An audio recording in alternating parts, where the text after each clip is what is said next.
இயேசுவில் பிரியமான சகோதர சகோதரிகளே, அன்னை மரியாளுடைய பிறப்பு தினத்திலே இன்று ஒரு விழாவாக நமது பங்கிலே இளைஞர் இயக்கத்தை நாம் தொடங்குகிறோம்.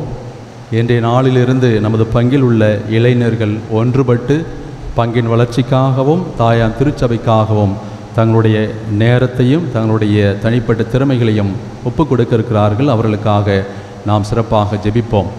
இன்றைய வாசகங்கள் நமக்கு கொடுக்கின்ற அழைப்பு, நாம் நமது வாழ்வில் முடிந்தவரை பிறருக்கு குணம் அளிப்பவர்களாக இருக்க வேண்டும். பிறருக்கு ஒரு மருந்தாக, வாழ்விக்கக்கூடிய மருந்தாக நாம் அமைய வேண்டும். B a healing to someone. அதனுடைய அடிப்படையிலே நமது வாழ்வில் ஹோம்ஒர்க், இன்றைய வாசகங்களுடைய ஒரு அடிப்படை செய்தியாக நமது வாழ்வில் சில ஹோம்ஒர்க்லாம் பண்ணலாம். வீட்டுக்கு போயிட்டு மறக்கக்கூடாது. நாங்கள் வீடுகள் சந்திக்க வரும்பொழுது நிச்சயமாக தந்தையர்கள் உங்களிடம் கேட்பார்கள்.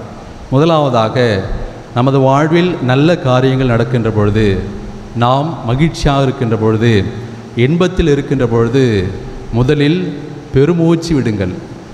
பெருமூச்சு விடுங்கள். ஆண்டவர் கிறிஸ்து பெருமூச்சு விட்டு இன்று ஒருவரை குணப்படுத்துகிறார். எனவே முதலில் பெருமூச்சு விடுங்கள். இரண்டாவதாக, ஒரு ஜபத்தை சொல்லுங்கள். சே எ ப்ரேயர். ஆண்டவர் நமக்கு கற்றுக் கொடுத்த ஜபம், அன்னை மரியாளுக்குரிய ஜபம் என்று ஏதாவது ஒரு பிரேயரை, ஜபத்தை நாம் சொல்ல வேண்டும். மூன்றாவதாக, கடவுளுக்கு நன்றி சொல்லுங்கள். முதலில் பெருமூச்சு விட வேண்டும். இரண்டாவதாக ஒரு ஜபத்தை சொல்ல வேண்டும். மூன்றாவதாக நாம் கடவுளுக்கு நன்றி சொல்ல வேண்டும். இது நாம் மகிழ்ச்சியாக இருக்கின்ற பொழுது, நாம் துன்ப வேளையில் இருக்கின்ற பொழுது, மனசு கஷ்டமாக இருக்குது, குடும்பத்தில் பிரச்சனை என பல்வேறு பிரச்சனைகள் நமது வாழ்வில் வரும். அவ்வாறாக நாம் துன்பத்தில் இருக்கின்ற பொழுது இதே போல பெருமூச்சு விட வேண்டும். இரண்டாவதாக நாம் கடவுளுக்கு நாம் ஒரு ஜபத்தை சொல்ல வேண்டும். அதே போல் பெருமூச்சு, ஒரு ஜபம். மூன்றாவதாக, நமது கஷ்ட நஷ்டங்களை கடவுளுக்கு ஒப்பு கொடுக்க வேண்டும். Offer unto the grace of God. கடவுளோடு அந்த துன்பத்தை நாம் ஒப்படைத்து விட வேண்டும். இயேசுக்கே புகழ், மரியே வாழ்க. நாம் துன்பத்தில் இருக்கின்ற பொழுது அந்த துன்பத்தை கடவுளுக்கு ஒப்படைக்க வேண்டும். அதோடு சேர்ந்து பேராயர் ஃபுல்டன்ஷின், கஷ்டமாக இருக்குதா, மனசு கஷ்டமாக இருக்கா, வாழ்வில் துன்பமா, அவர் இன்னுமாக ஒரு 3 வார்த்தைகளை சொல்வார். நமது பங்கிலும் துணை பங்கிலும் ஏற்கனவே அதை சொல்ல ஆரம்பித்து விட்டார்கள். முதலாவதாக, த நேம் ஆஃப் ஜீசஸ், ஆண்டவருக்கு இயேசுக்கே புகழ் என்று சொல்லுங்கள். இரண்டாவதாக, த பிளட் ஆஃப் ஜீசஸ், இயேசுனுடைய இரத்த ஜெயம் என்று சொல்லுங்கள். மூன்றாவதாக, மரியே வாழ்க, டிவோஷன் டு மதர் மேரின்னு சொல்வார். மரியே வாழ்க என்று சொல்லுங்கள் என்று அவர் சொல்கிறார். எனவே நாம் கஷ்டத்தில் இருக்கின்ற பொழுது அவ்வாறாக நாம் சொல்ல வேண்டும். எனவே நமது வாழ்வில் பிறருக்கு எவ்வாறு ஒரு குணம் அளிப்பவராக ஆண்டவர் கிறிஸ்து என்ற நற்செய்தியிலே ஒரு அருமையான, காது கேளாத ஒரு மனிதரை, கண் தெரியாத ஒரு மனிதரை அவர் குணப்படுத்துகிறார்.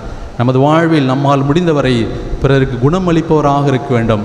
அதற்கு முதலில் நாம் மன தைரியம் உள்ளவர்களாக இருக்க வேண்டும். முதல் வாசகத்திலே எசாயா இறைவாக்கினர் அழையாக சொல்கிறார், உள்ளத்தில் உறுதி அற்றவர்களை நோக்கி பயம், கஷ்டம், நடுக்கம், இதை செய்யலாமா, இந்த பிஸ்னஸ் செய்யலாமா, இதை செய்யலாமா என்று நாம் தயக்கத்தோடு இருக்கின்ற பொழுது உள்ளத்தில் உறுதி அற்றவர்களை நோக்கி திடன் கொள்ளுங்கள், அஞ்சாதீர்கள். இயேசுக்கே புகழ், மரியே வாழ்க. ஆண்டவர் எசாயா இறைவாக்கினர் வழியாக இன்று எனக்கும் உங்களுக்கும் ஆண்டவர் சொல்கிறார், திடம் கொள்ளுங்கள், அஞ்சாதீர்கள் என்று சொல்கிறார்.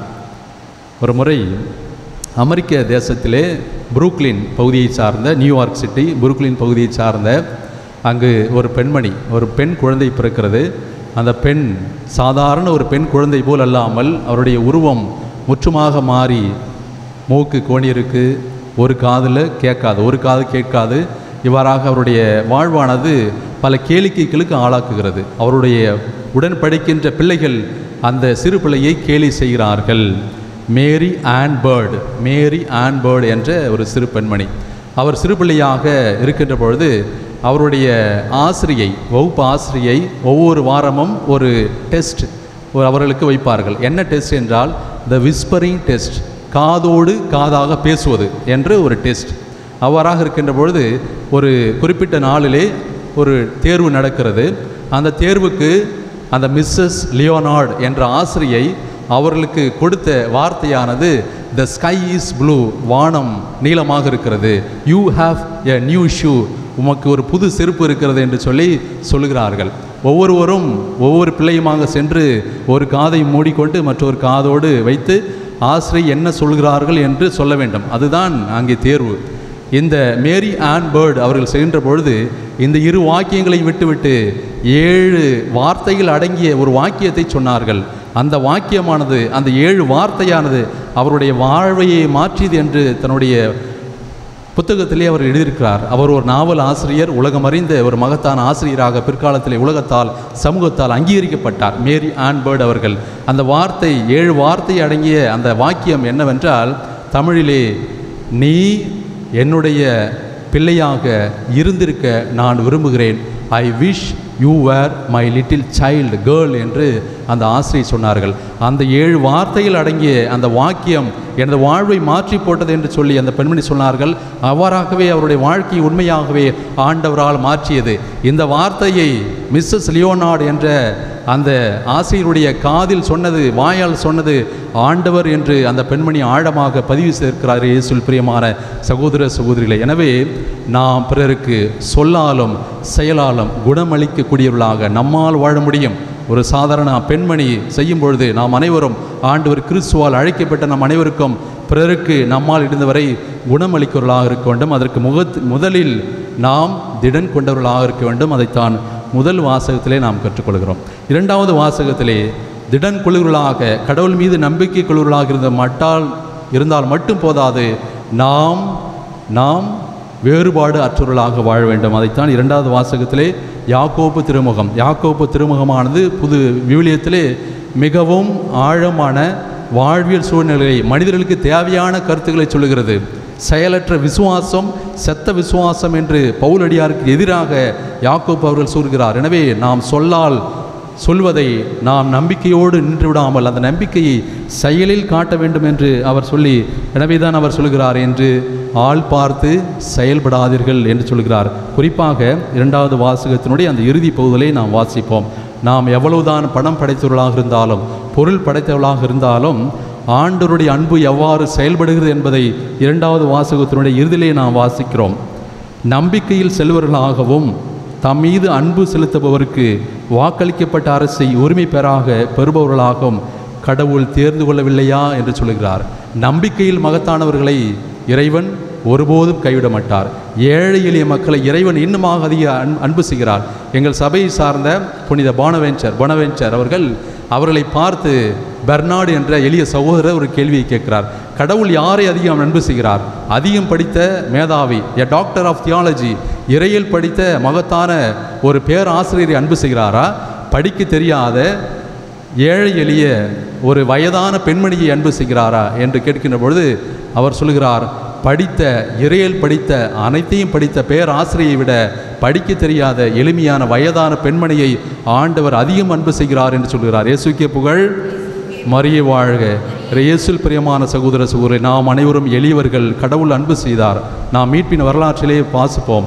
அன்னை மரியாள் பெரிய பிஸ்னஸ்காரங்களா, பெரிய பணக்காரங்களா, சாதாரண தச்சு தொழில் செய்கின்ற அந்த பெண்மணியை, அந்த குடும்பத்திலிருந்து ஒரு மீட்பின் வரலாற்றையே கடவுள் மனிதனாக பிறக்க செய்கின்ற அந்த ஒரு சூழ்நிலையை சாதாரண ஒரு குடும்பத்திலிருந்து இறைவன் அழைக்கின்றார். எனவே நாம் பிறருக்கு மருந்தாக அமைய வேண்டும் என்றால் நாம் ஒரு காலம் ஆள் பார்த்து செயல்படக்கூடாது. நற்செய்தி வாசகத்திலே ஆண்டவர் கிறிஸ்து அவ்வாறாக தான் செய்தார். எளிமையான ஒரு மனிதரை என்று ஆண்டவர் குணப்படுத்துகிறார். எனவே நம்மால் இழந்தவரை நாம் பிறருக்கு குணமளிப்பவர்களாக இருக்க வேண்டும். இன்றைய நாளிலே இளைஞர் இளம்பெண்கள் ஒன்றாக சேர்ந்து இந்த பங்கிற்காக தாயன் திருச்சபைக்காக உழைய தங்களையே அர்ப்பணித்து இங்கே வந்திருக்கிறார்கள். நாம் பார்க்கிறோம். கார்லோ இளைஞர் இயக்கம், சின்ன பையன், 15 வயசு. அவருடைய வாழ்க்கையை பார்க்கின்ற பொழுது தாயாம் திருச்சபை அவரை பற்றி ஒட்டுமொத்தமாக கூறுகின்ற பொழுது அவருடைய வாழ்வு எவ்வாறாக அமைந்தது என்றால், லிவிங் வித் ஜீசஸ், ஆண்டவர் கிறிஸ்துவோடு இருந்தார். லிவிங் ஃபார் ஜீசஸ், ஆண்டவர் கிறிஸ்துக்காக வாழ்ந்தார். லிவிங் இன் ஜீசஸ், ஆண்டவர் கிறிஸ்துவில் வாழ்ந்தார் என்று சொல்கிறார். இன்னுமாக அவரை பற்றி கூறுகின்ற பொழுது அந்த சிறுவர் இறப்பதற்கு முன்பாக அவர் சொல்கிறார், நான் மகிழ்ச்சியோடு சாகிறேன், காரணம் நான் வாழ்ந்தபோது கடவுளுக்கு பிடிக்காததை ஒருபோதும் செய்த எனிதிங் அன்பிளீசிங் டு காட் என்று ஆங்கிலத்தில் சொல்லுவோம். ஒரு காலம் ஆண்டவருக்கு பிடிக்காததை நான் செய்யவில்லை என்று ஆழமாக சொன்னார். எனவே தான் அடுத்த வருஷம் ஜூலை மாதம் 1ஆம் தேதி டேட்டு ஃபிக்ஸ் பண்ணியிருக்காங்க.